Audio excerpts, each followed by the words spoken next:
వేముడోలు మండలం గుండుగొలను శ్రీ సీతారామస్వామి ఆలయంలో వార్షిక పవిత్రోత్సవాలు శనివారం రాత్రి అంకురార్పణతో వైభవంగా ప్రారంభమయ్యాయి.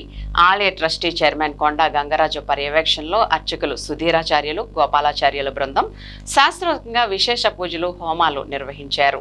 లోక కళ్యాణం, గ్రామ శ్రేయస్సు కాంక్షిస్తూ ఈ పవిత్రోత్సవాలు నిర్వహిస్తున్నట్లు ట్రస్టీ చైర్మన్ గంగరాజ్ కుమార్ తెలిపారు. ఈ నెల 22వ తేదీన అంకురార్పణతో ప్రారంభమైన ఉత్సవాలు 25వ తేదీ మంగళవారం వరకు కొనసాగనున్నాయి. 4 రోజుల పాటు ఆలయంలో వివిధ వైదిక కార్యక్రమాలు, విశేష క్రతువులు నిర్వహించనున్నట్లు తెలిపారు. పవిత్రోత్సవాల సందర్భంగా ఆలయాన్ని ప్రత్యేకంగా అలంకరించారు. తొలి రోజు కార్యక్రమాల్లో గ్రామస్తులు, భక్తులు అధిక సంఖ్యలో పాల్గొని స్వామివారిని దర్శించుకున్నారు.